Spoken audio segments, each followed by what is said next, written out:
Hey gang, it's Lisa. I can't believe it's been a week since the Oscars. We've been inundated with Oscar-related news. Drama around Mikey Madison, people calling her a whore, more accusations blaming Carla Sofia Gascon for Amelia Perez's downfall, and of course, Sean Baker's historical, unprecedented 4 Oscar wins for one film. Today I want to dive into the highlights and the low points of the 97th Academy Awards. I made a promise to you all, and I'm going to deliver. Let's remember the words of our infamous Oscar host, Conan O'Brien.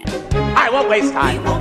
I won't waste time. Let's dig in, gang. My top 10 worst and best, high and low moments of the 97th Academy Awards. It's the final countdown. Now, I'm going to kind of ping pong back and forth. I don't want to get us too depressed and focus too much on the negative. However, coming in at number 10, no film clips for the supporting performer categories. Yet we had film clips for lead performers. Seriously, people, get over yourselves and move beyond the Carla Sofia Gascon tweets. And I get it, gang, right?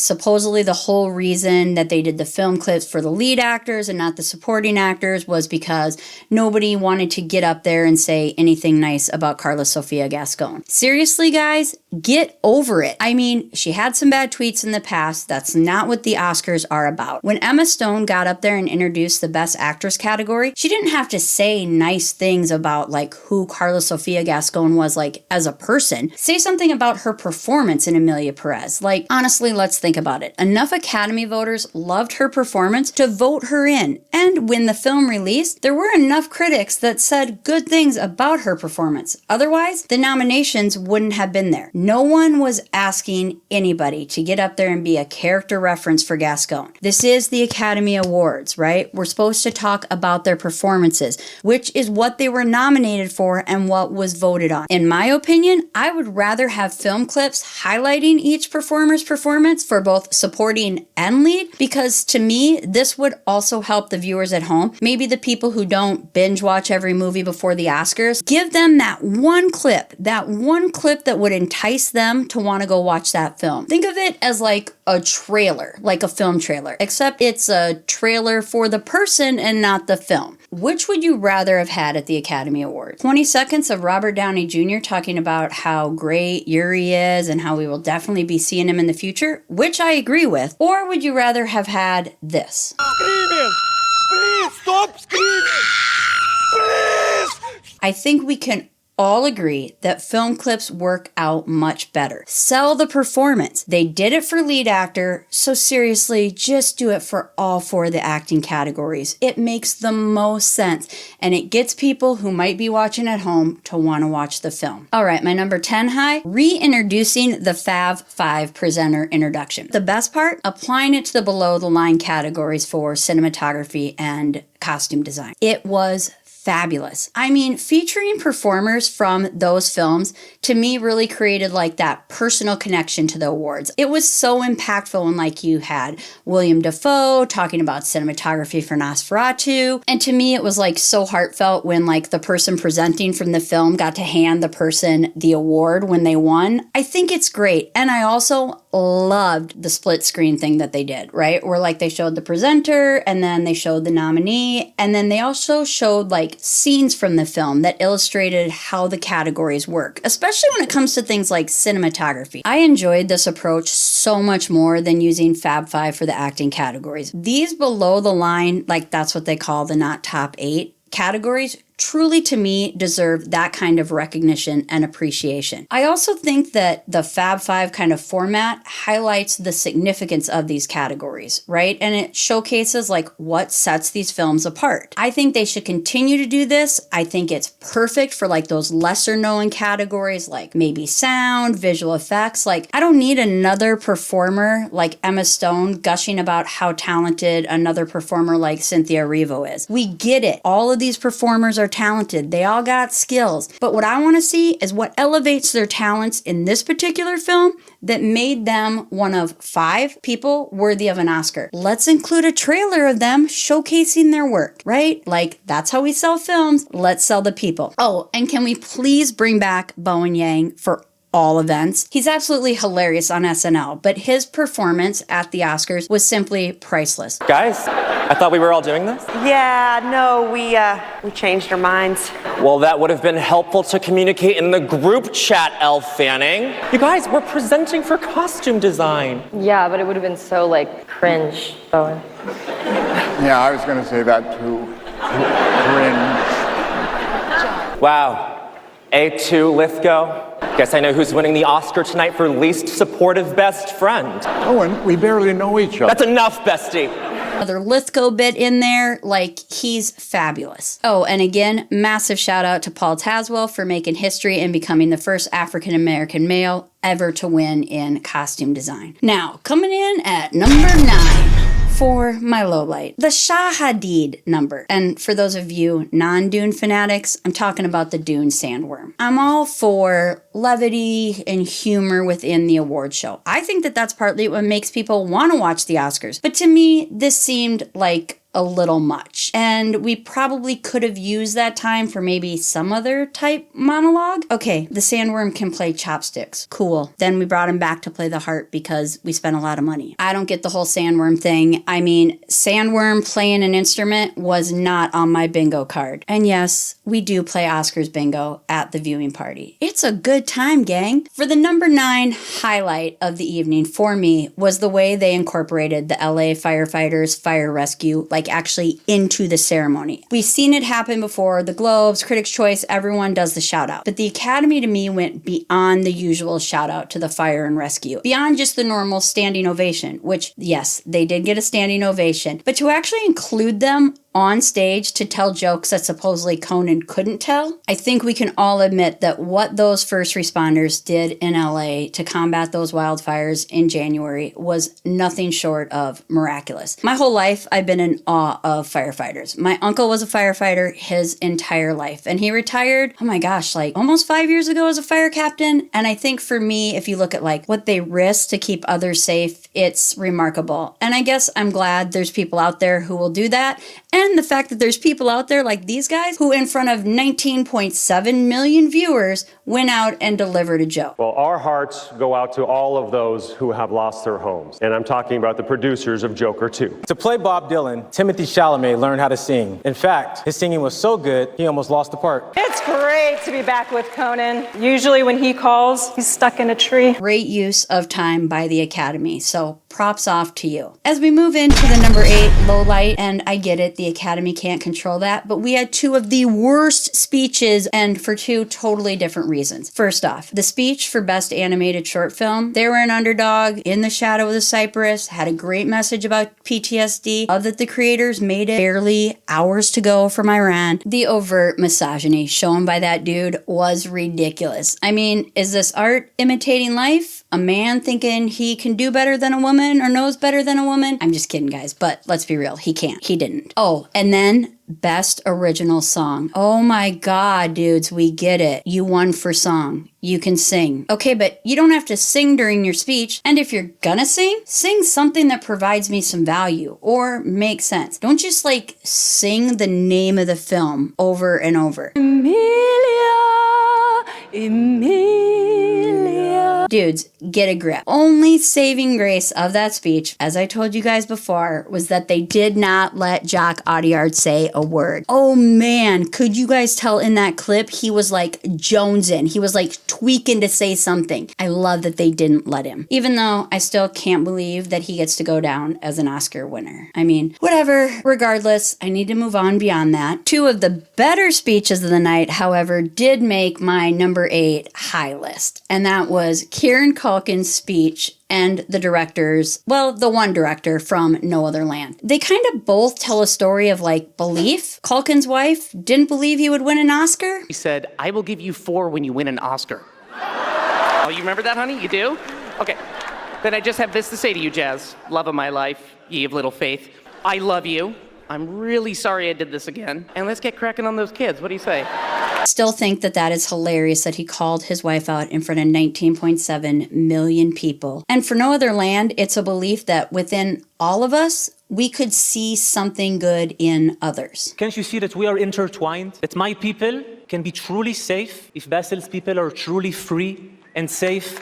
There is another way. The guys from No Other Land who have been fighting a battle in their own countries and fighting each other, and then fighting Hollywood to even find a distributor for a film like theirs. And as I said in my Oscar reaction video, which if you guys haven't seen it, I'll link it up here so you can watch it, they were lucky to even get nominated for an Oscar, because in order to get that, they had to secure a 1-week showing at New York City's Lincoln Center, which meant they had to come up with funding, logistics, all of it. Props to those guys for getting it done. My low for number 7, I guess, was more of I didn't understand it. Meg Ryan and Billy Crystal introducing the Best Picture category. Why? What was the significance? I mean, I like both of those performers. I've always been a Meg Ryan fan, yet they weren't funny. They didn't tell funny jokes. They provided no value. Their movie, When Harry Met Sally, wasn't even nominated for Best Picture in 1990. The only Oscar nomination that film even got was for Nora Ephron, and that was for Best Original Screenplay. So why did we have to see them together? And why the introduction for Best Picture? Did the Academy solely do it because they recently had a Hellmann's commercial together that aired during the Super Bowl? It's been 25 years since the movie received its 1 Oscar nomination. It's not like this is their first ever reunion in 25 years. I don't know. I don't get it. To me, it was pointless. We could have had better presenters, because as I go into my number 7, my high point, which tells you how presenters can make or break the love for a category, was the amazing introduction for Best Makeup and Hairstyling by the incomparable, fabulous, Oscar-nominated 95-year-old June Squibb. I've said it in previous videos, June Squibb is hilarious. She was so great in the 2024 film Thelma, and I still think she should have received a Best Actress Comedy or Musical nomination at the Golden Globes. She didn't. She only got nominated at the Film Independent Spirit Awards. She did deserve better than that, guys. We need to do more better. Her monologue was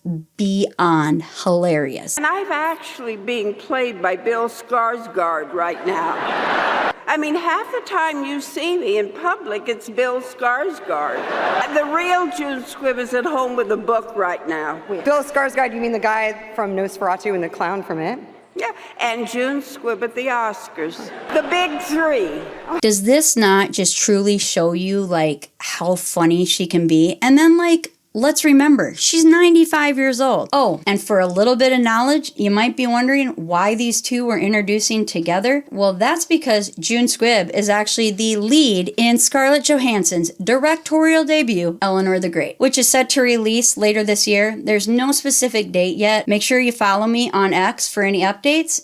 When I look at June Squibb, I cannot believe she is still making movies and doing as amazing as she is. I mean, I'm half her age, and she is more lively and spry than I am. She is truly fabulous, and if Johansson's movie is even half as good as it sounds, I'm already predicting a nod for her for DGA First Time Film Director. Yep, you heard it here first on Oscar Obsessed ADHD. Scarlett Johansson is getting the DGA nomination for Best First Time Feature Director. The number 6 lowest point of the evening, to me, I think we can all agree on this, was the Quincy Jones tribute. Yes, Quincy Jones, he's a music legend, and yes, he sadly passed away in November. However, to me, I think of Quincy Jones as primarily associated with music, not film. Don't get me wrong though, I know he's received 7 Oscar nominations, which did include 3 for The Color Purple, which makes sense as to why the presenters, Whoopi Goldberg and Oprah Winfrey, came together to introduce the tribute, which, by the way, it is the 40th anniversary of the original Color Purple because it came out in 1985. I digress there. Quincy Jones, he did win the Jean Herstel Humanitarian Award in 95. He got an honorary Oscar this year. But did we really need a 2-minute, 19-second introduction, then followed by another 2 minutes and 54 seconds of Queen Latifah performing? And then did we really need another 2 minutes and 54 seconds of Queen Latifah singing Ease On Down the Road from The Wiz? I get it. Quincy Jones wrote the score for The Wiz. But keep in mind, we already had Cynthia Erivo singing the song Home, which came from The Wiz earlier in the night. I am all for tributes during the Oscars. I think they are a great way, again, to bring in non-cinephiles. But 5 minutes to me felt a little bit excessive. However, as we're speaking about Cynthia Erivo, that leads me to my number 6 high. You know it, guys, the performance by both Erivo and my girl, Ariana Grande, who I still believe got totally robbed of the supporting actress Oscar. I will get over it, maybe, at some point, but I'm telling you, by God, she better be winning some awards next year for Wicked Part 2 for good, because if not, we might see me flip out. The opening, though, of the Oscars was brilliant. I mean, it was a highlight to the show. The tribute to LA,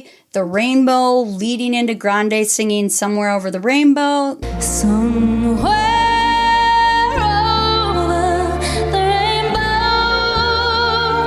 skies are blue. Then a Revo with Home. I think of a place where there's love overflowing. I wish I was home. Topped off by the vocal masterpiece that is Defying Gravity. Just you and I defying gravity. With you and I defying gravity. My only complaint of that entire opening was that I wanted more of it. I wanted more Revo, I wanted more Grande together, not separate. Seriously though, I do have to give the Academy producers props. They wanted somehow to give the audience Wicked, something Wicked related, but they couldn't figure out how, right? Because there's no original song this year for Wicked. So they needed to figure out, how do you justify these two making an appearance and singing? And how they did it with the LA Somewhere Over the Rainbow Home. It was beautiful and it was a perfect lead in to the show.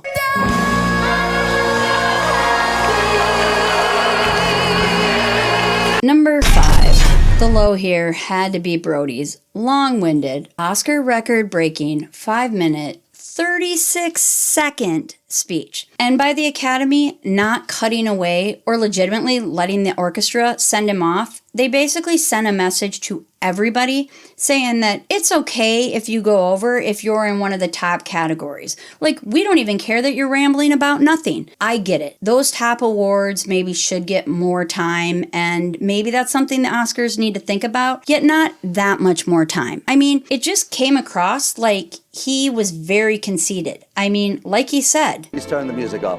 I've done this before. Thank you. It's not my first rodeo, but I will be brief. I will not be egregious, I promise. Cool, dude. You are batting 2 out of 2 for Oscar wins to Oscar nominations. You won back in 2003 for The Pianist. Back then, you were at least humble and gracious. I guess at least you said please. As I said before, don't spend 12 seconds promising to be brief and then go on rambling for another 90 seconds. You came across as egotistical. Honestly, you were egotistical because it's not all about you, Brody. You are 1 in 23 categories, which is only 4.4% of all the Oscar categories. There's other winners, and some categories have to share with multiple people. Dude, Brody, learn a lesson from Sean Baker. He got 4 wins, so he made up 17.4% of the categories and only took 19 more seconds than you. Do more better, Brody. Don't be such an asshole. The number 5 highlight for me has to be Brazil!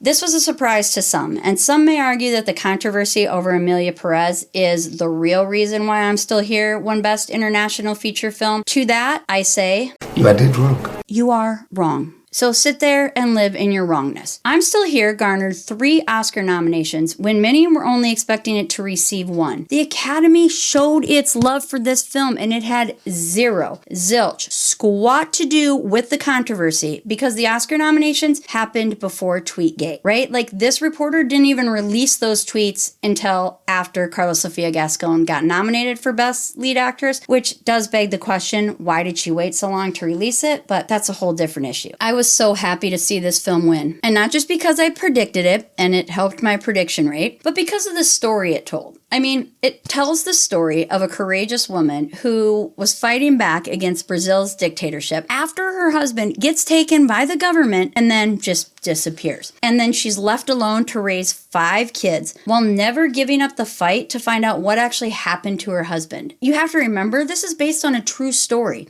As I've mentioned before, I think another reason I was always pulling for this movie was because I love the backstory of the story, right? Like the 2 Fernandas, the mother, mother and the daughter who made this movie together, playing the same role, the younger and the older version. And they continue to make film history with their nominations and their win. And with Fernando Montenegro, we have another 95-year-old actress, just like June Squibb, starring in a feature film. That's pretty freaking remarkable, people. And Montenegro got to star with her daughter. It's a first for them. And then here it is, this mother watching her daughter kind of follow proudly in her footsteps. I mean, that's pretty freaking cool, guys, right? Moving on to my low number 4. This one didn't impact me personally, as we were watching it through cable. Thanks, Mom, for DirecTV. However, Hulu cutting out before the Best Actress announcement, I mean, are we flippin' serious, Hulu? Like, what the fuck were you doing? You want these live events. You claim you can do it so well, and that you were going to be better than Netflix did with the Mike Tyson-Jake Paul fight. Yet you failed in a more epic, more horrendous way than Netflix did. I mean, Netflix failed because they had too many viewers, 60 million to be exact. You only had 19.7 million. You failed because you don't know how to extend a live event. Like, I don't know who your executives are or who was sitting back there and in charge of the Oscar broadcast,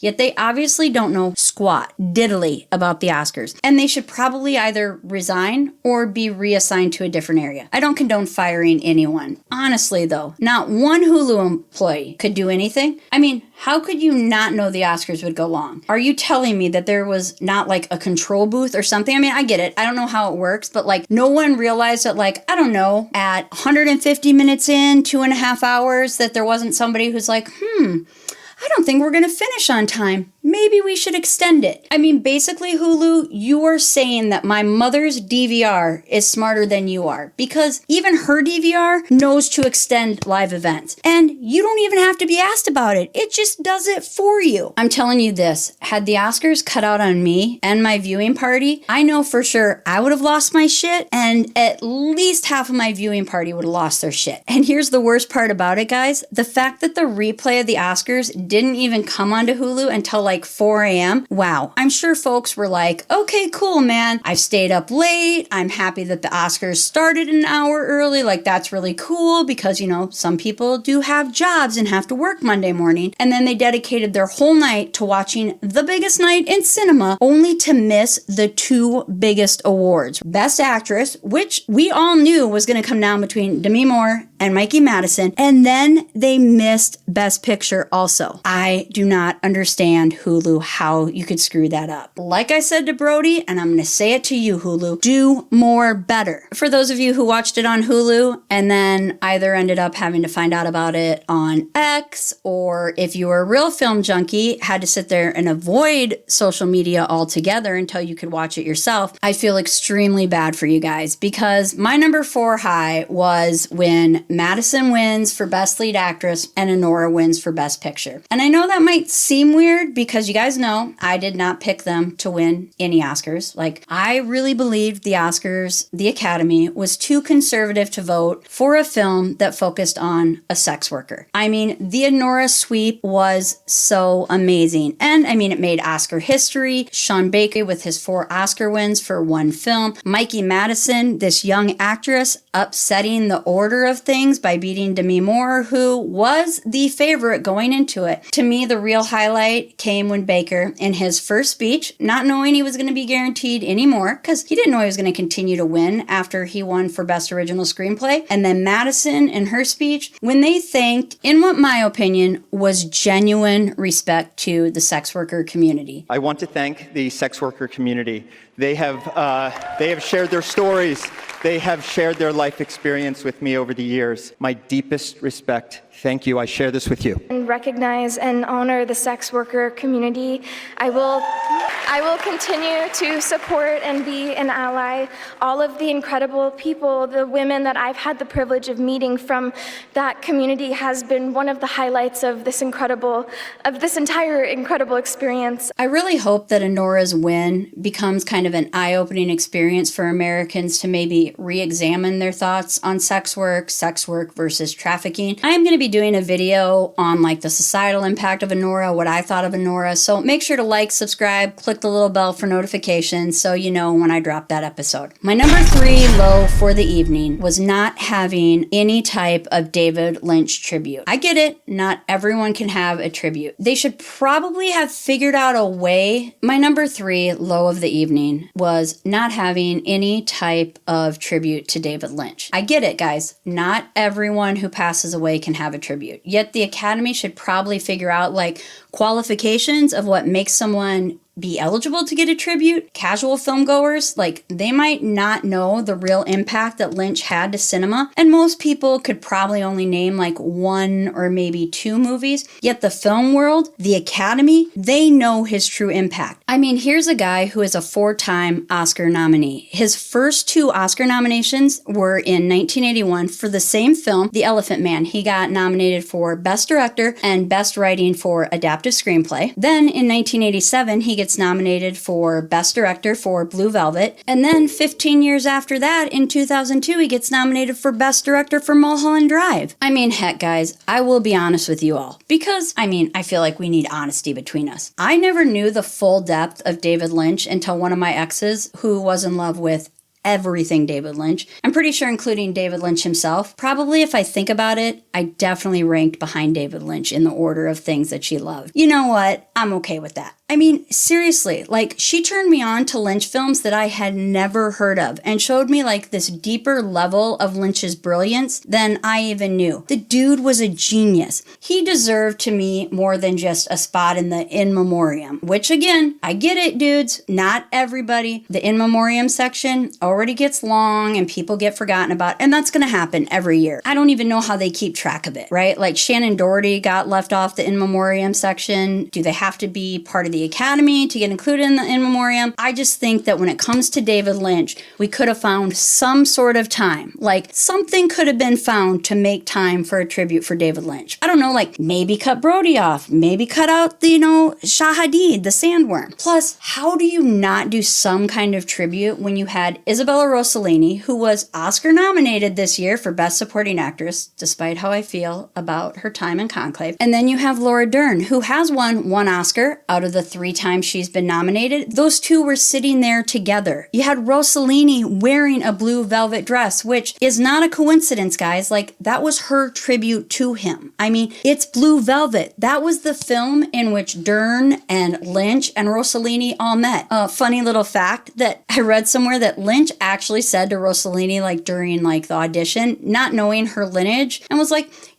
you could be the daughter of Ingrid Bergman, which is hilarious because, oh, that's right, she is. She would have been so extraordinary to even just say a few words. I mean, they were together both professionally and personally. Then you could have had Laura Dern say something. I mean, Dern and David Lynch had this like symbiosis connection. She has said numerous times, even before his death, that like David Lynch was her person. They've collaborated on, I mean, I couldn't even tell you how many numerous projects. Like Twin Peaks is of course what first comes to my mind because I do love me some Twin Peaks. Seriously, those 2 were already there. You could have had them do some sort of short tribute. And if you really wanted to enhance it, you could have brought in Kyle MacLachlan, yet you wouldn't have had to. Seriously, Academy, somehow, if you even didn't want to do like a special tribute to David Lynch, are you telling me you couldn't have like wove it into like with the LA tribute at the beginning? His love for LA, I mean, Mulholland Drive, it's reflective in a lot of his films. To me, this was a big miss by the Academy. I will try to be more like the Twin Peaks log. Come on then. My log does not judge. I just don't know if I can. Like, I think I do judge the Academy for missing that. Maybe at some point, I myself will do my own little David Lynch tribute video. Speaking of tributes, though, my number 3 high moment was the Gene Hackman tribute by his dear friend and fellow actor Morgan Freeman. I mean, you could see the sincerity and like how Freeman felt about Hackman. They had starred together in a couple movies, most notably Unforgiven, for which Hackman did win the Oscar for for Best Supporting Actor in 1993. They also starred together a few years later in the 2000 film Under Suspicion. They handled Hackman's passing with grace. I mean, you think about it, they had only found his body on February 26, which was like 4 days before the Oscars. Gene always said, I don't think about legacy. I just hope people remember me as someone who tried to do good work. So I think I speak for us all when I say, Gene, you'll be remembered for that and for so much more. We'll find out later on that he had been dead for longer than that, but seriously, great tribute. Hackman was 95 years old, and he gave the film world many great performances. Just like I'm going to do for David Lynch, I'm really hoping at some point to do like the Life of Hackman episode, which I guess would also be like the Life of Lynch episode. Look for both of those episodes in the future, which is another reason to click the little bell so that you get notified when I drop those. These next two low points, to me, could be interchangeable. I had to decide which was the lower of the low points. I look at them now, and I really am going to say, guys, even now as I'm saying it, they kind of go together. Let's start out with low point number...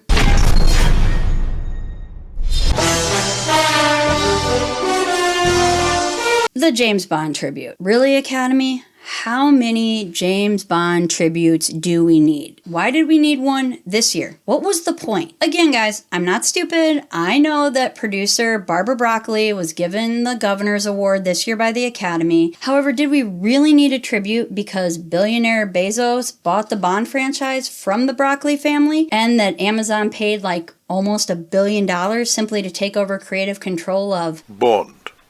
James Bond. I think Amazon gets to start taking over at like what, Bond 26 or something like that? I don't know. I don't think we needed 7 minutes of a Bond montage that started by Margaret Qualley dancing. Okay, cool. Qualley is a trained dancer from like the age of 16. And she was in The Substance this year. However, she got snubbed by the Academy. Yet, as far as I know, she is in no way associated with the Bond films. Unless they're trying to tell us something like, is Bezos going to make Margaret Qualley the next Bond girl? Who knows? Maybe that was like our insight to it. But then you have like 3 new singers sing 3 Bond songs. Like, I get it, not maybe the originals are obviously able to sing the Bond songs.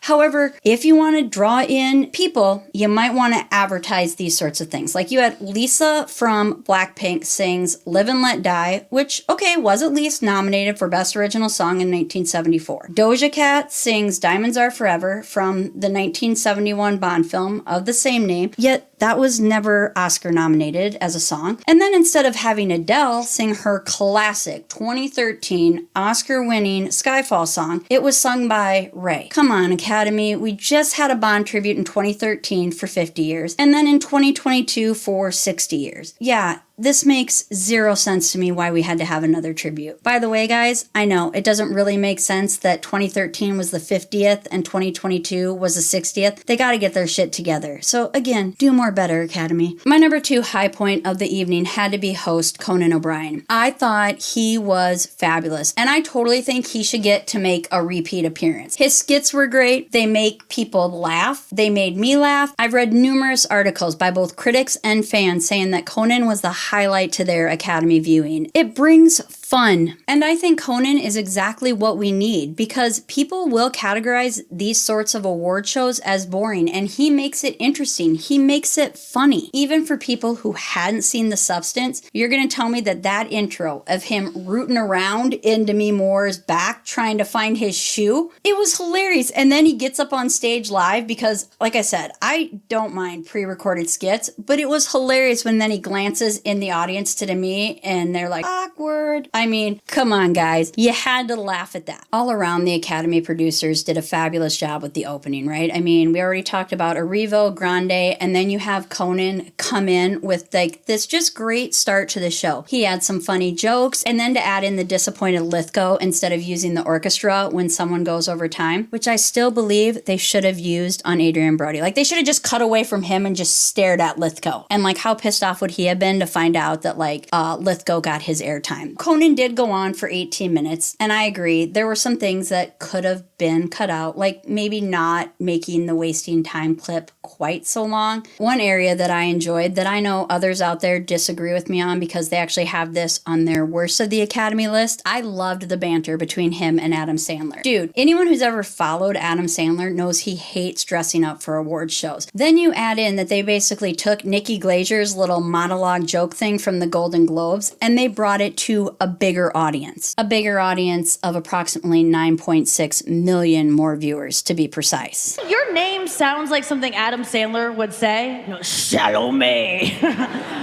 Timothy and Salome. Oh, yes, Timothy Chalamet. Chalamet! Oh, Chalamet to you. Chalamet! Come on, guys. That shit's funny. Well, at least I find it funny. Let me know if you thought it was funny. We've now made it. Number 1. That was Mario Kart number 1, by the way, for those of you who have never played it before. Come on, I am old, guys, right? Okay, so this is the top of the lows and the top of the highs. So what was the lowest low point? I mean, I guess, would it be the highest of the low points? I don't know. Okay, my ADHD brain is squirreling. All I know is the number 1 lowest part of the ceremony was the Academy deciding not to have Best Original Song performances. Music is an integral part of cinema. I think the Academy proved that by its opening number, its tribute to Quincy Jones, the James Bond tribute. Yet at the same time, the Academy is saying, we know that cinema and music go together, but we just don't think there's value in performing this year's top 5 songs in films. So then you kind of have to ask yourself, if you, Academy, truly don't think that those are the top 5 songs, and you don't think viewers will enjoy them at home, maybe you have to ask yourself why the music branch of the Academy is picking those songs. Seriously, there were a total of 81 songs that the music branch could have picked from this year. They then shortlisted it down to 15, and they came up with these 5. And the Academy decided, I don't think those 5 are quite popular enough to put on the show. I mean, come on, Academy. If you want to attract the casual film goer, the non-cinephile to the Oscars, give them some song performances. I mean, every year when we find out that the songs aren't being performed, all of the aunts and my mom are like super bummed out that there's not going to be song performances. And if you're going to end up doing some sort of like song musical performance, maybe hype it up to like bring in viewership so that people aren't watching them on like YouTube or like, Good Morning America type clips. I mean, bring in the viewership. All right, I'm digressing again into the whole Oscar viewership decline episode, so back focus on this year. Honestly though, I think the Academy needs to take a serious internal look and ask themselves, why? Why shouldn't these songs be performed? I think that instead of giving some like bullshit answer, tell us the truth. Be honest with why you didn't want to put them out there. And don't say it's because there's no way that you can top Ryan Gosling's I'm Just Ken number. I'm just Ken, and I'm praying to win stuff. Because truthfully, it's going to take a lot to ever top that performance. I honestly don't know that anything will ever be able to do it.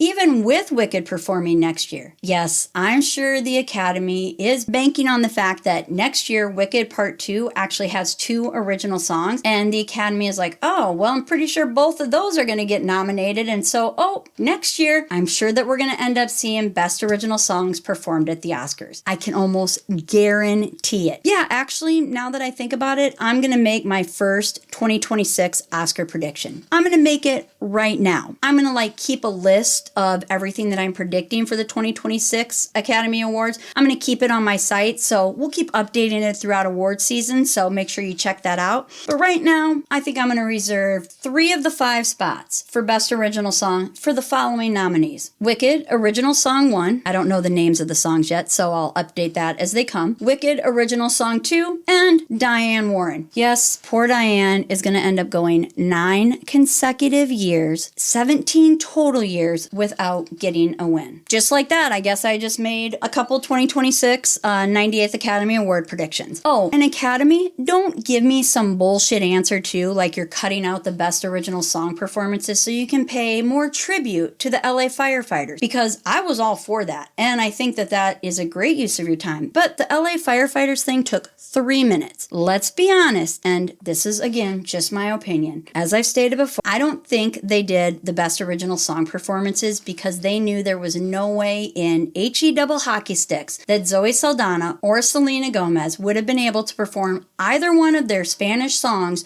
live. And had someone else performed them, that would have made them look like shit. And it probably would have taken away some of their street cred for being able to act and sing. Like, oh, I don't know, their other supporting actress counterpart of award season, Ariana Grande, because, that's right, she could act and sing, and she did it all the time, at the same time. I even bet Grande can walk and chew gum at the same time. Okay, I'm going down that road again. Focus. Regardless, the Academy let us, the viewers, down. And more importantly, they let down the dedicated musicians, writers, lyricists, who put their blood, sweat, and tears, and a lot of time into making some amazing original songs for films. Remember, guys, these songs are made solely for these films. So again, do more better, Academy. Now, for the highest highlight, the best moment of the night, the true pinnacle peak of the 97th Academy Awards. And the Oscar goes to Flo. Come on, duders. You all had to know that was going to be the highlight of the whole ceremony for me. It should be, honestly, for everyone. This little black Latvian cat who was forced on a solitary journey after the entire town was wiped out by a massive flood, almost like a tsunami, thanks climate change and global warming, ends up kicking the DreamWorks giant, the Wild Robot. Kicked its ass, by the way. Another reason that this made my number one list was between Flo's victory along with Anora's win. I think it just, again, highlights that vital space that we need in cinema for independent films. We need to continue to see more of them. By the Academy giving these wins, I think the Academy is saying, you know what? We're going to put independent films and blockbusters on the same level. I really hope we do continue to see more independent films. Honestly, gang, Flo was made for $3.4 million, and it was created using